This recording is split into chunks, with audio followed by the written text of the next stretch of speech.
Well, a major crisis is unfolding in Sudan, where a year of conflict has left millions of children displaced and fleeing violence. Many of them have been left traumatised by the catastrophic conditions in the country. It's not just the daily violence, but the lack of access to food, clean water, schooling and healthcare.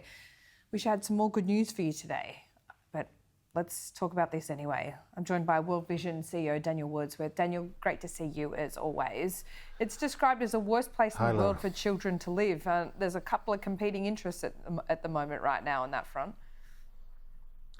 Yeah, I'm guessing it feels pretty overwhelming. And with what's happening here too, it's appalling. The sort of violence that's being perpetrated around the world, it's just got to stop.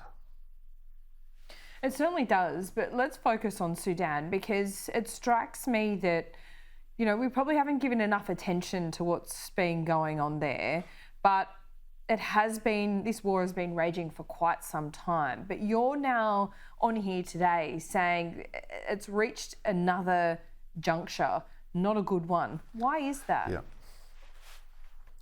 So for those that don't know, Sudan is just underneath Egypt, and it's bordered with South Sudan and places like Chad. And it's been in turmoil really for a number of years. About 5 years ago, the sort of infamous Basheer, the dictator there, was overthrown. There was some tenuous years of civilian government. And then 1 year ago, two competing generals started fighting in the city of Khartoum. What's happened sort of every few months in Sudan, we're all hoping that things are going to stabilize for those populations. But what we're seeing is like a continual falling of dominoes, with the situation getting worse on a monthly basis. So over the last 12 months, we've been hoping to see an improvement, but actually it's getting much worse. You have half of the country, almost 25 million people, in dire need of humanitarian assistance, 8 million people on the move, that's 3.5 million children.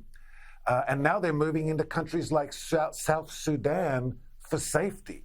And that's really not a place you want to go to for safety. And so it's an incredibly difficult situation, and it seems to be getting worse. Yeah, the living conditions haven't been nice there for quite some time. But why is it getting worse? Is it there a lack of international focus on this area? Is there just not enough food and water getting in, or is it not being distributed?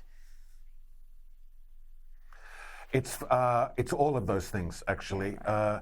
There is, it's a regional issue that's kind of fueling this.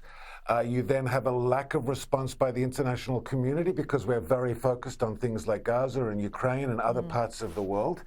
You then have a lack of funding being dedicated to humanitarian relief inside Sudan. And because you have these warring factions all over the country, like one of the areas that we're working in is Darfur. I've been there. This is an incredibly difficult part of the world. You have to negotiate all of your access for your convoys to provide relief supplies. So there's like barriers at every single step of the way as you try to help these kids. When's the last time you were there, Daniel?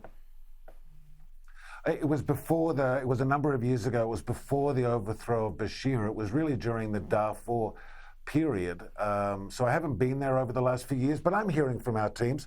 2 times last night, I received emails from our teams that are over there talking about what they're facing.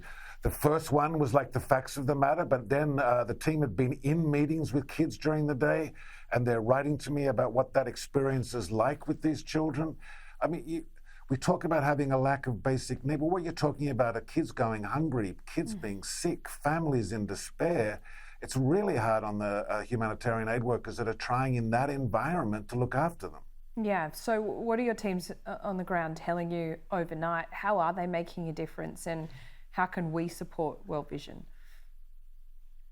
Thank you. We're helping about 1.3 million people inside Sudan, but also in South Sudan and Chad. We're providing them with emergency cash assistance, which is like food assistance. And we're there's half the country's kids have been out of school for the last year, so we're trying to provide access to schooling, so many things. So if your heart is open to what's happening in Sudan, please go to our website. We are there on the ground. We literally have teams right now sitting with children, trying to provide access to clean water, shelter, and the basic needs, just like food.